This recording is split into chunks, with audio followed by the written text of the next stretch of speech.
ఏమిటి? స్నానం కాదు, మజ్జనం కాదు, ప్రోక్షణం కాదు, నదీ జలాల వీక్షణ.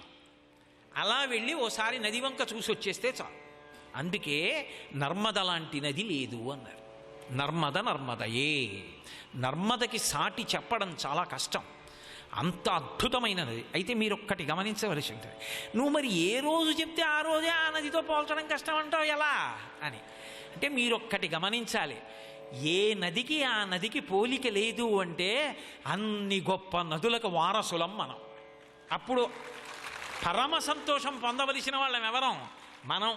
ఇన్ని నదులు మనవి, ఇన్ని నదుల జలాలు తాగేది మనం, ఇన్ని నదుల్ని పూజించేది మనం, ఇన్ని నదుల తీరాలు మనవి, ఇన్ని నదులు భారతదేశ వైభవంగా భగవత్ స్వరూపాలలోంచి వచ్చినవి, పాపములను తొలగతోయగలిగినవి.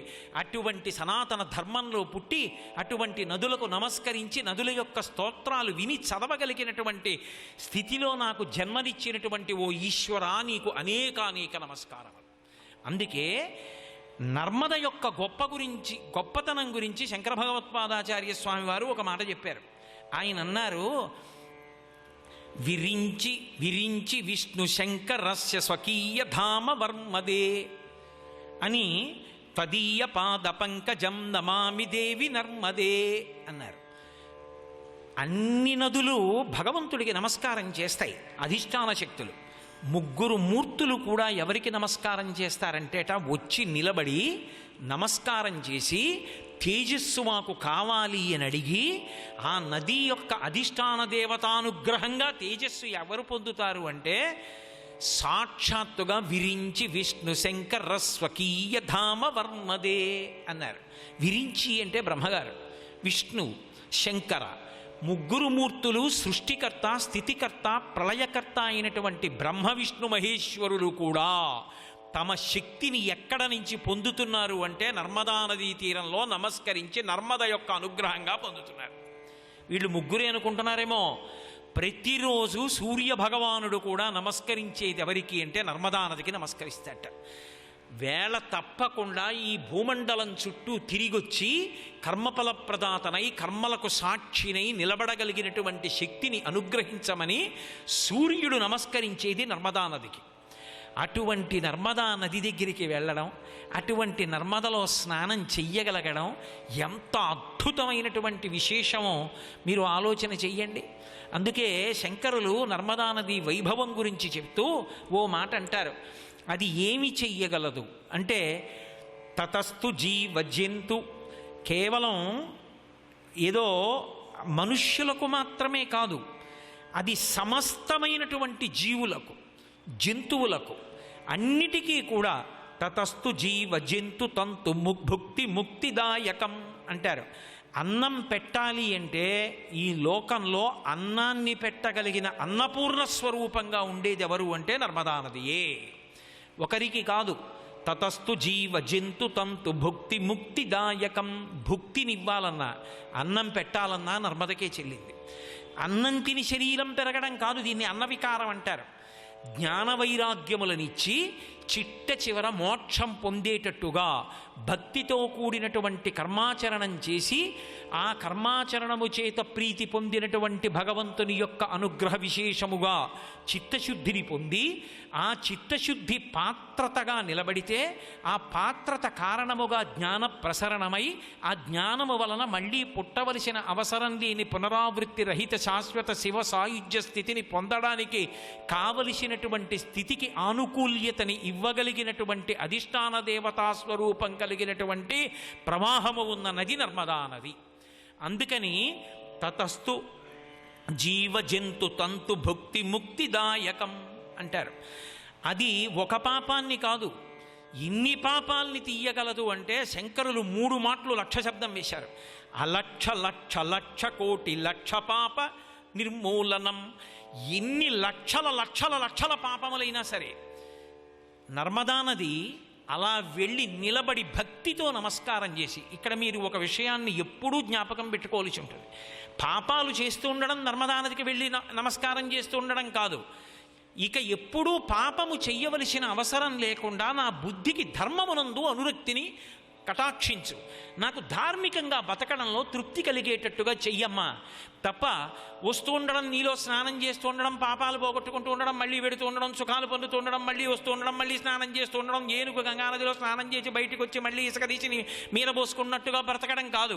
పరమధార్మికంగా బ్రతకగలిగినటువంటి అదృష్టాన్ని కూడా నాకు కటాక్షించమని అడిగి నమస్కరించిన వాడికి లక్షల లక్షల లక్షల కోట్ల పాపములను తొలగత్రోసి ఆపదలను పరిమార్చి మహాపాతకములను కూడా తీసేసి ఈశ్వరుణ్ణి చేరుకోవడానికి కావలసినటువంటి అర్హతని ప్రసాదించగలిగినటువంటి నది నర్మదా నది మాత్రమే అని శంకర భగవత్పాదులు నిర్ధారణ చేశారు.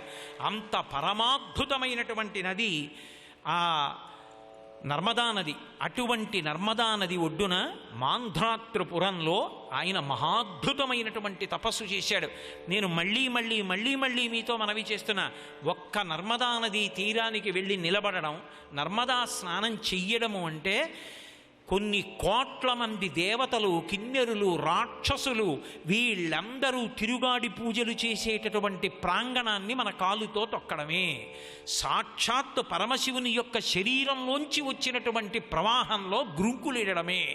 నర్మదా స్నానం చెయ్యాలన్నా, నర్మద ఒడ్డున నిలబడాలన్నా, నర్మదా ప్రవాహం చూడాలన్నా పెట్టి పుట్టినవాడై ఉండాలి. అందుకే జ్యోతిర్లింగంలో ప్రణవస్వరూపమైనటువంటి జ్యోతిర్లింగం ఎక్కడ ఆవిర్భవించింది అంటే నర్మదా నదిలో ఓంకార తీర్థంలోనే ఆవిర్భవించింది. అసలు నర్మద ప్రకృతి అందాలకి ఆటపట్టు అని చెప్తారు పెద్దలు. వెళ్ళగలిగిన అదృష్టం ఉండాలి. ఆ నర్మదా నది తీరంలో కొన్నాళ్ళు కనీసం ప్రయాణం చెయ్యాలి. కానీ ఇప్పటికీ నర్మదా నది యొక్క పరివాహక ప్రాంతం చుట్టూ ఉన్నటువంటి అరణ్యాలలో కొన్ని వేల పెద్ద పులులు ఉంటాయంటారు, అభయారణ్యాలు. అసలు అక్కడ లేని జంతువు, అక్కడ చెట్ల మీద మీకు కూతలు వినపడనటువంటి పక్షులు ఎక్కడా ఉండవంటారు. అన్ని పక్షుల కలకూజితాలతో నిండిపోయి ఉంటుంది నర్మదా తీరం.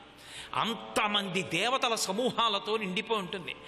అక్కడ ఆవిర్భవించాడు మహానుభావుడు జ్యోతిర్లింగంగా. జ్యోతిర్లింగము అంటే యజుర్వేదం చెప్తుంది, ఆపాతాళ నభస్థలంత భువన బ్రహ్మాండమా విస్ఫుర జ్యోతిస్ఫాటికలింగమౌళి విలసత్పూర్ణిందుమంతామృతై హస్తోకప్లుతమేకమీశమనిశం రుద్రానువాకాన్ జపం ధ్యాయే తిప్సిత సిద్ధయే ధ్రువపదం విప్రోభిషించేచ్చివం బ్రహ్మాండ వ్యాప్త దేహాభసిత హిమరుచాభాసమానాభుజంగై కంఠే కాళాహ కపర్దాహ కలిత శశికళశ్చండ కోదండహస్త త్రిక్షా రుద్రాక్షమాలాసులలిత వపుషాంభవా మూర్తిభేదా రుద్రాశ్రీ రుద్రసూక్త ప్రకటిత విభవాన ప్రయచ్చస్తు సౌఖ్యం అంటుంది.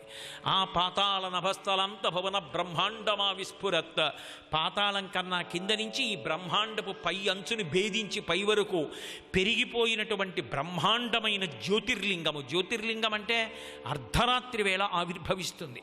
కటిక చీకట్లో ఏది దొంగో తెలియక సత్యమైన వస్తువుకి అసత్యమైన వస్తువుకి మధ్య భేదం తెలుసుకోలేక అయోమయావస్థలో మాయలో కొట్టుమిట్టాడుతూ సత్యాన్ని అసత్యం అనుకుని, అసత్యము సత్యం అనుకుని ఆ మాయలో తిరిగి తిరిగి తిరిగి మహామాయా విశ్వంభ్రమయసి పరబ్రహ్మ మహిషి అంటారు శంకరుడు సౌందర్యలహరిలో.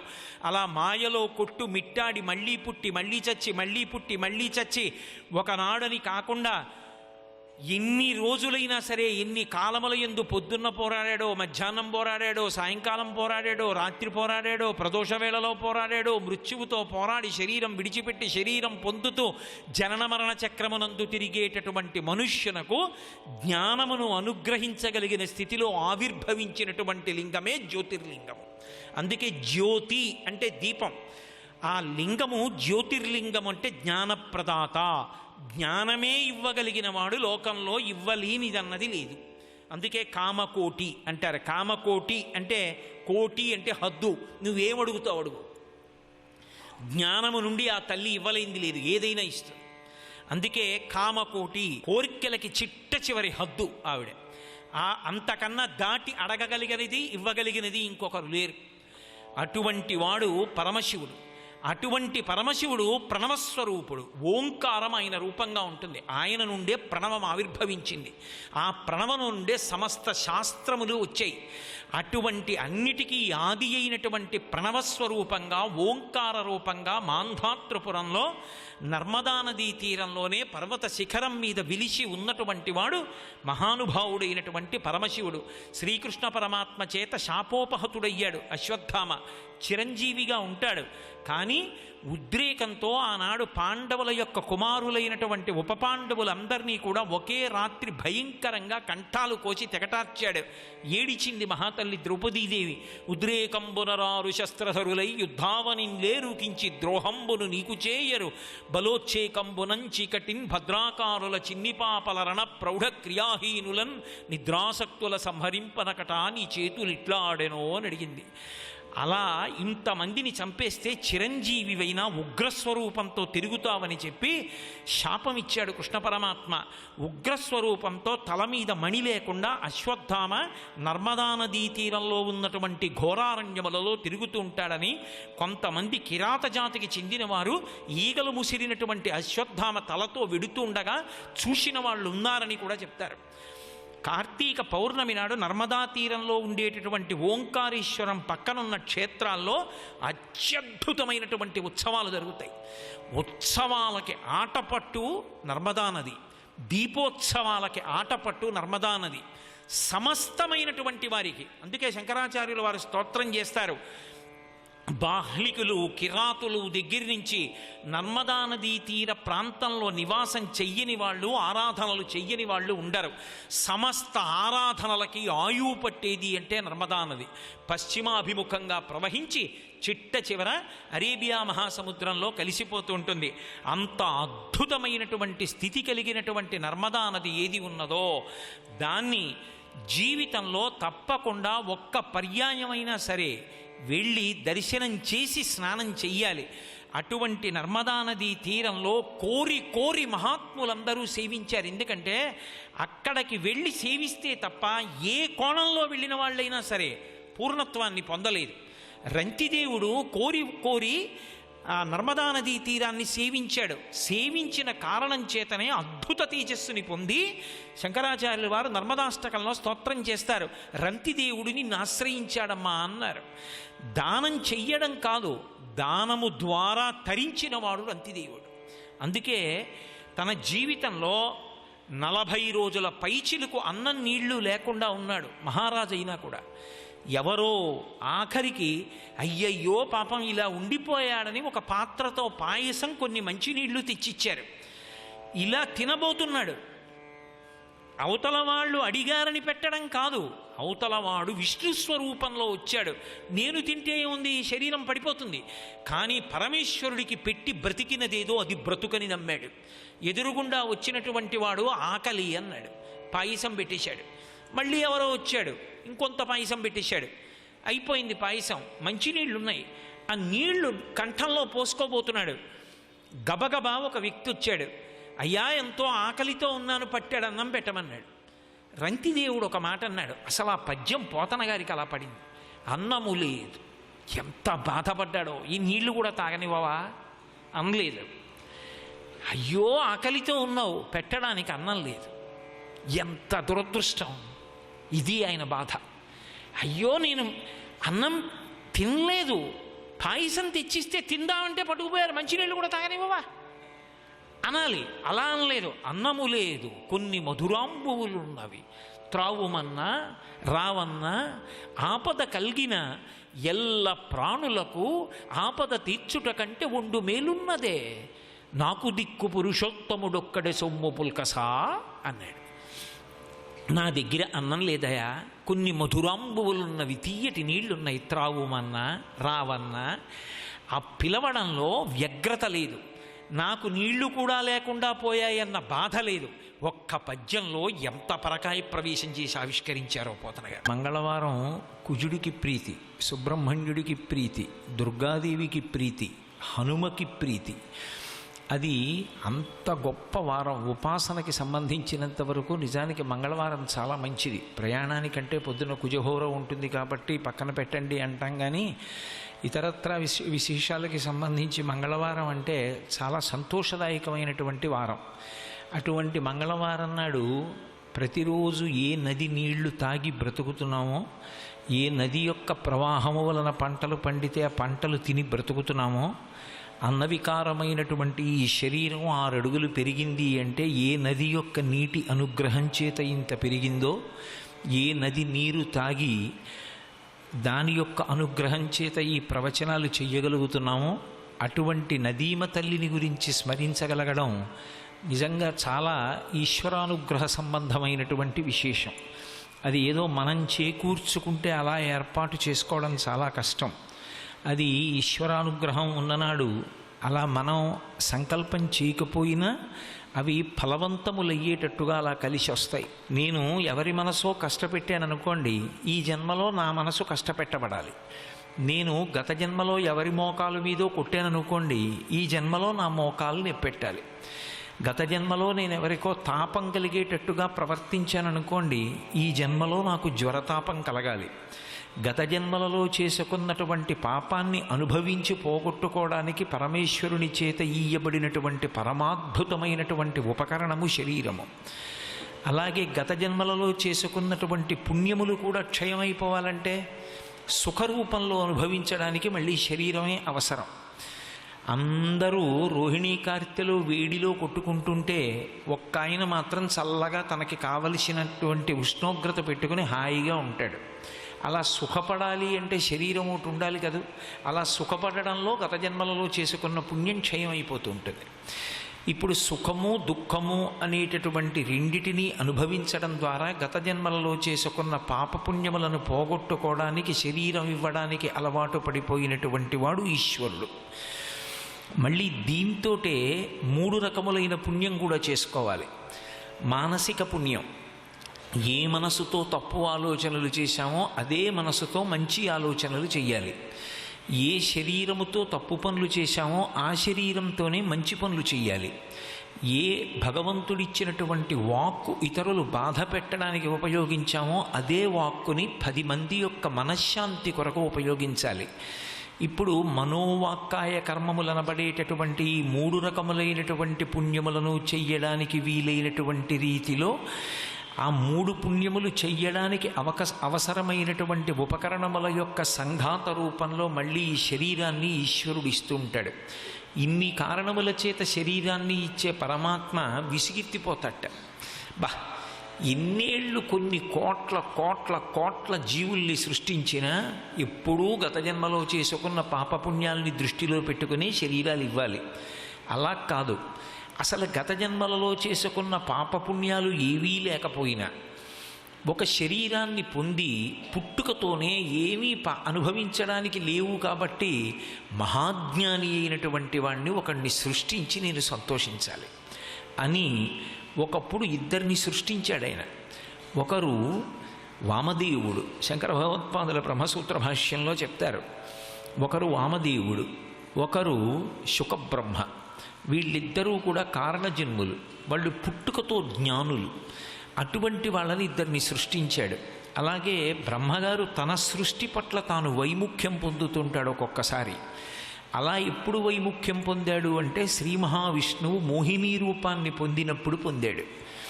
శ్రీ మహావిష్ణువు భగవతి గురించి తపించి అద్భుతమైనటువంటి మోహినీ అవతారాన్ని స్వీకరించారు.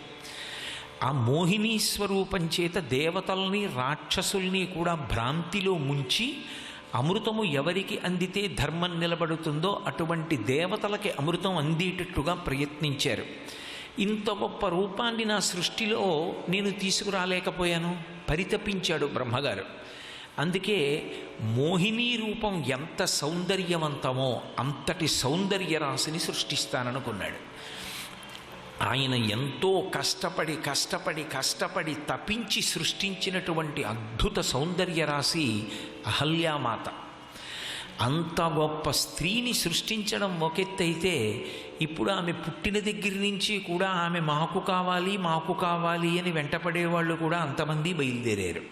ఎవరికి ఇవ్వాలి ఆ పిల్లని? ఎవరు రక్షించగలడు? ఎవరు సంస్కారం అందించగలడు? ఎవరు దానికి యోగ్యుడు?